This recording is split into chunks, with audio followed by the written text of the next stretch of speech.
Hi friends, welcome to Infoweb. Friends, ఈరోజు మనము అందరికీ వచ్చే కామన్ డౌట్ అనమాట. పాలు తాగాక చేప తింటే ఏమవుతుంది అనే దాని గురించి మన ఏఐతో డిస్కస్ చేద్దాం.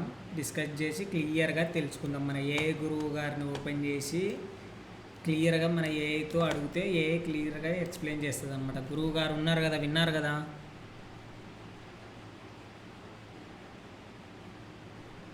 అవును, నేను సిద్ధంగా ఉన్నాను. పాలు తర్వాత చేప తింటే ఏమవుతుందో మనం చర్చించుకోవచ్చు. ఇలాంటి ఆహార కాంబినేషన్ల వల్ల ఆరోగ్యంపై ప్రభావం ఉందా లేదా అనే అనుమానాలు చాలామందికి ఉంటాయి. ఆ విషయాన్ని కలిసి తెలుసుకుందాం.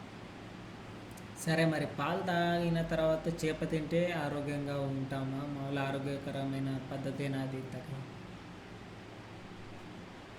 సాధారణంగా పాలు తాగిన తర్వాత చేప తినడంలో ఆరోగ్యపరంగా ప్రతికూల ప్రభావం ఉండదు. ఇది కేవలం ఒక మిత్ మాత్రమే. మన శరీరం వివిధ రకాల ఆహారాలను జీర్ణించగలదు. అయితే కొంతమందికి అతి సున్నితమైన జీర్ణక్రియ వల్ల ఇలాంటి కాంబినేషన్లు కాస్త అసహజంగా అనిపించవచ్చు. కానీ సాధారణంగా చెప్పాలంటే ఈ రెండు కలిపి తినడంలో ఎటువంటి ఆరోగ్య సమస్య లేదు. నిజమా? మరి నేను చాలాసార్లు విన్నాను అన్నమాట, పాలు చేప తినకూడదు అని చెప్పి. అవును, చాలామందిలో ఈ రకమైన అపోహ ఉంది. కానీ నిజానికి శాస్త్రీయంగా చూసుకుంటే పాలు చేపలు రెండింటినీ కలిపి తినడం వల్ల ఎటువంటి హాని ఉండదు. అందరి శరీరాలు వేర్వేరు కావడం వల్ల కొంతమందికి అనుకూలించకపోవచ్చు. కానీ సాధారణంగా ఇది పూర్తిగా భద్రంగానే ఉంటుంది. అంటే డాక్టర్ని అడిగినా ఇదే సమాధానం చెప్తాడా? చాలా వరకు అవే అంటారు. ఏదైనా ప్రత్యేకమైన అలర్జీ లేకపోతే లేదా మీ శరీరానికి ఏదైనా ప్రత్యేకమైన సమస్య లేకపోతే సాధారణంగా ఈ రెండు కలిపి తినడంలో ఎటువంటి ఇబ్బంది ఉండదని చెప్తారు. అన్నింటికంటే మన శరీరాన్ని గమనిస్తూ మనకు ఏది బాగుంటుందో ఏది సరిపోద్ది అనేదాన్ని మనం అర్థం చేసుకోవడం ముఖ్యం. ఓకే, మరి థ్యాంక్ యూ సో మచ్.